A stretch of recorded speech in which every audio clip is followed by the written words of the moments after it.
Hello friends, welcome to my channel online GS by Diwakar. हम लोग इस कंप्लीट वीडियो में ये देखेंगे कि जियोमॉर्फोलॉजी के बारे में। जियोमॉर्फोलॉजी पे हमने लगभग 6 वीडियो आपको प्रोवाइड करा दिए हैं और इस वीडियो में हम लोग देखेंगे ग्रीवा खंड यानी नैपे के बारे में, अनच्छादन प्रोसेस यानी कि डेनुडेशन जो प्रोसेस है उसके बारे में देखेंगे, उसको प्रभावित करने वाले कारकों के बारे में देखेंगे और इरोजन सरफेस के बारे में देखेंगे। और इसमें जो सेकेंडरी इरोजन सरफेस है, पेनी प्लेन के टाइप्स देखेंगे, पेनी प्लेन के बारे में देखेंगे, पैन प्लेन को देखेंगे और वेदरिंग को डिस्कस करेंगे। साथ ही यहाँ पे इरोजन के कुछ इम्पोर्टेंट फैक्ट्स को हम लोग यहाँ पे देखेंगे।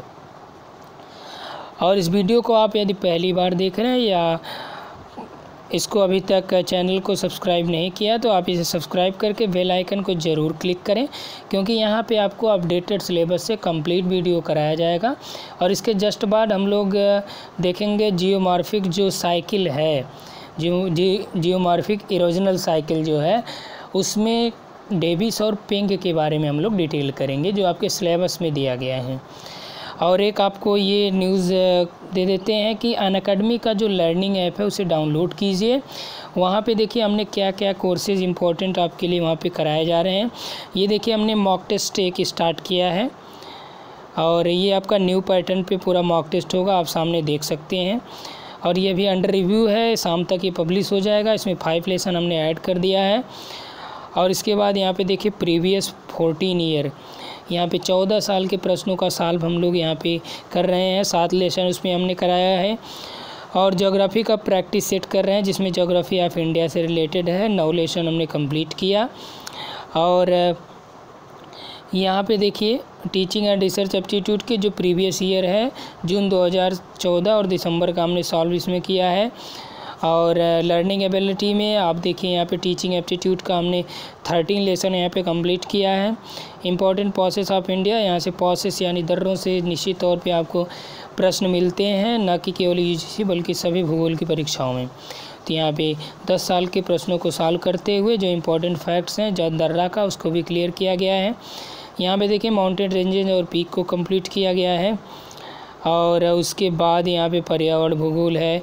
और यहाँ पे देखिए ये पूरा यूजीसी नेट का हम लोग यहाँ पे प्रैक्टिस सेट कर रहे हैं। और इसमें 14 लेसन हमने देख लिया, इसमें वर्ल्ड एंड फिजिकल ज्योग्राफी से, और साथ ही इसमें प्रैक्टिकल के भी क्वेश्चन इंक्लूड किए गए हैं। और ये आपका इंडियन ज्योग्राफी यानी ज्योग्राफी ऑफ इंडिया से है कंप्लीट कोर्स। इसमें 45 लेसन हमने देखा है। और ये पूरा कंप्लीट कोर्स है जो आपके पूरे सिलेबस में दिया गया है, उसको पूरा यहाँ पे हम लोग करेंगे। Thanks for watching.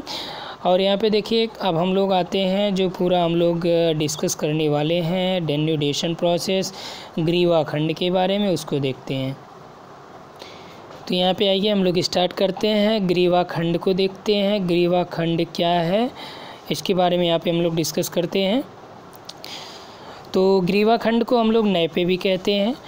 और जब संपीड़न बढ़ जाता है, संपीड़न बढ़ जाता है यानी कि प्रेशर जब बढ़ जाता है तो बलन का जो मोड़ एक दूसरे के खंड के ऊपर खिसक जाता है इस तरह से।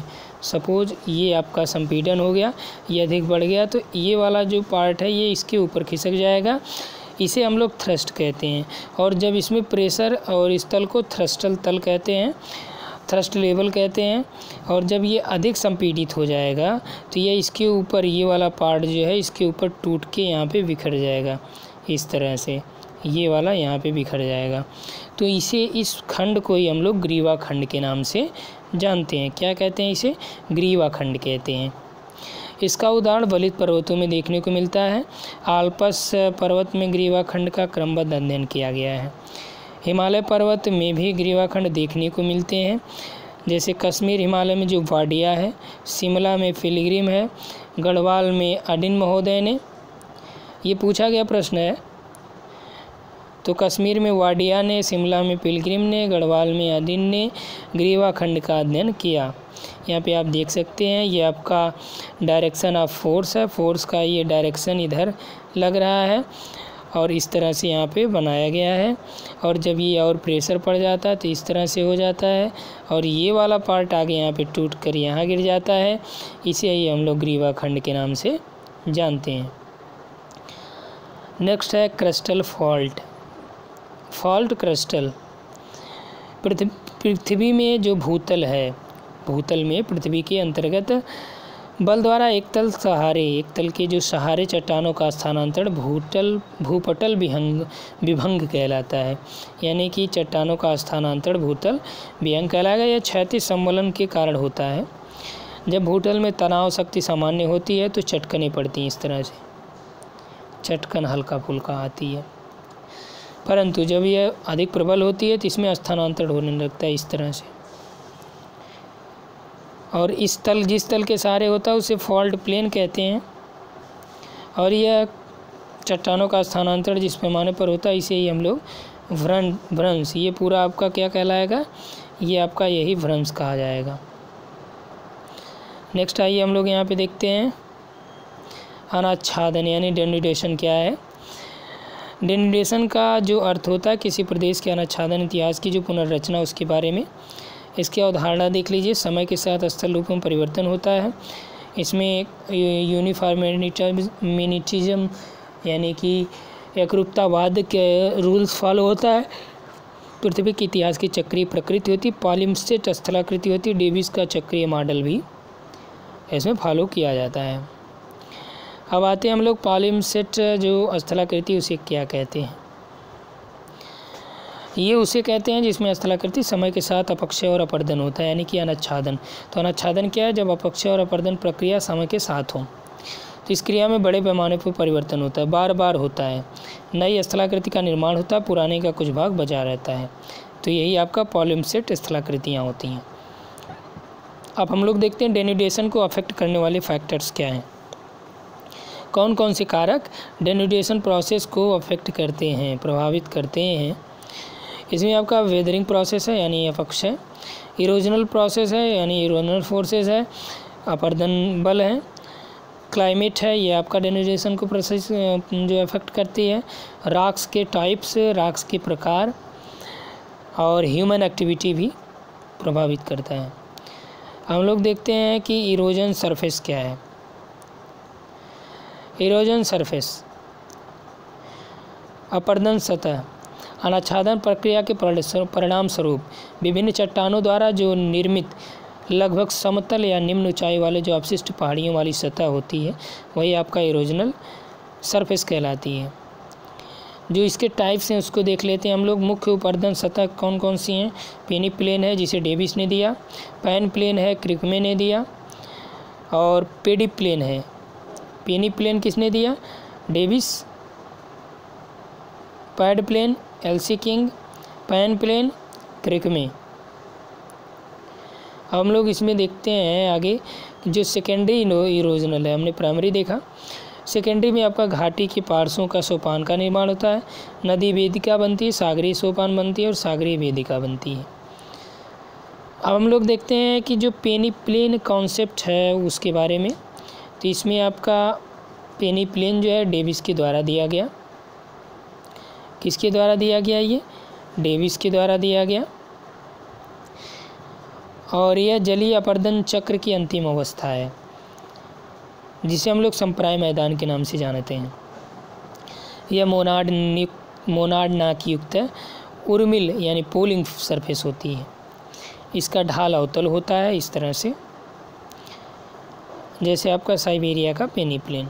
अब यहाँ पे देखते हैं टाइप्स ऑफ पेनी प्लेन कितने हैं। 3 टाइप्स हैं। एक है लोकल पेनी प्लेन, या स्थानीय भाग पर होती हैं। रीजनल पेनी प्लेन, ये अधिकांश भाग पर प्रवर्धन करता है। अपलिफ्टेड यानी पुनरुत्थान जो पेनी प्लेन है वह है। और 5वां, इसमें 5 टाइप के हैं।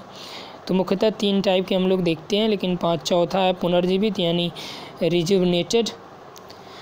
और पार्शियल पेनी प्लेन है, सभी कारकों पर कार्य नहीं कर पाते हैं, इसका अल्प विकास होता है।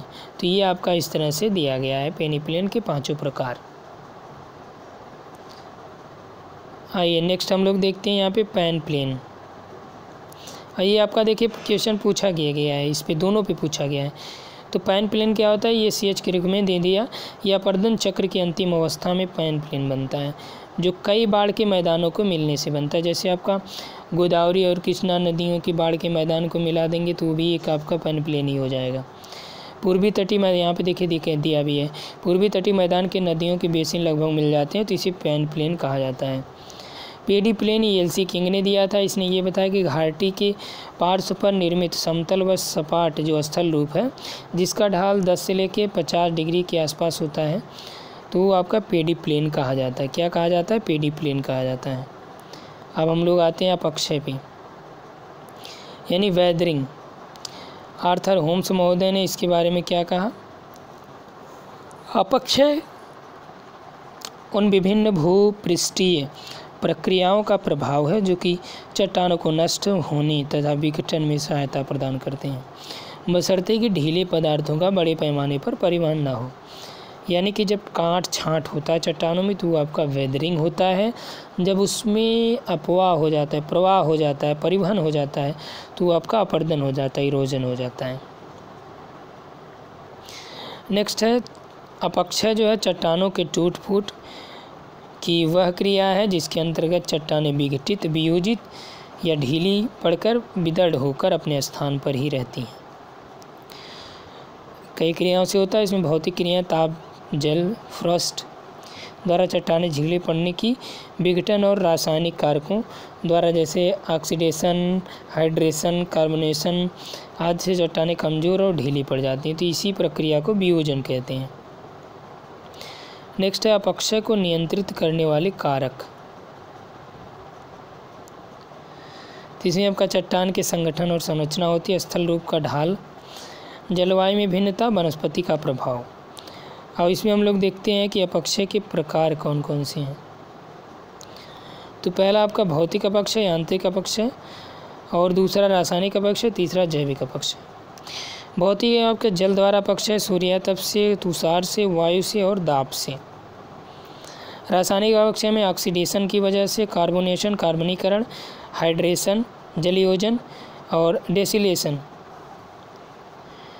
जैविक अपक्षय में वनस्पतियों के उगने से जो है चट्टानों में अपक्षय होता है, जीव जंतुओं के खुर से मानव द्वारा अपक्षय किया जाता है। तो नेक्स्ट है हमारे पास अपर्दन।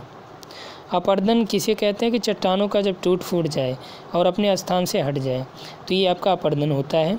कई कारक हैं, जल द्वारा, हिमानी द्वारा, भूमिगत जल, समुद्र पर, हिमानी वायु, और इससे विभिन्न प्रकार की स्थलाकृतियों का भी जन्म होता है। यह बहिर्जात बलों द्वारा होता है। अपर्दन को प्रभावित करने वाले कारकों में आपका ताप, दाब, चट्टानों की प्रकृति, संगठन, मानव क्रियाएं, बहिर्जात बल का प्रभाव। इसमें दो सिद्धांत, एक अध अपक्षय सिद्धांत है जिसे लिंटन ने दिया, दूसरा परिहिमानी सिद्धांत जिसे पामर और नेल्सन ने दिया। ये दोनों सिद्धांत पूछे गए हैं। लिंटन ने आधा अपक्षय सिद्धांत दिया, परिहिमानी पामर और नेल्सन ने दिया है। तो हम लोग देखिए इस वीडियो में इतना ही डिस्कस करेंगे और नेक्स्ट में हम लोग नेक्स्ट पार्ट जो लेंगे उसमें जियोमॉर्फिक जो साइकिल है यानी कि अपर्दन चक्र है जिसमें डेविस और पेंग का अपर्दन चक्र का डिटेल हम लोग करेंगे। तो इसमें हम लोग इतना देखेंगे। Thanks for watching and don't forget give a review.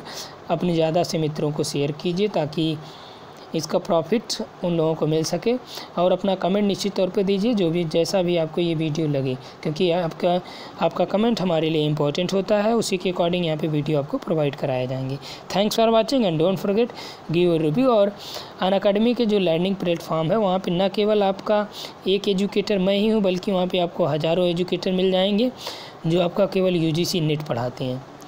उसमें पेपर 1 पेपर 2 आप आसानी से पूरा कंप्लीट कोर्स कर सकते हैं बिना पैसे के। अगर आप प्लस कोर्स ज्वाइन करना चाहते हैं तो निश्चित तौर पे प्लस कोर्स के आपके फ़ायदे हैं, वहाँ पर आपको लाइव क्लास मिलेगी तो आप उसको भी ज्वाइन कर सकते हैं। Thanks for watching.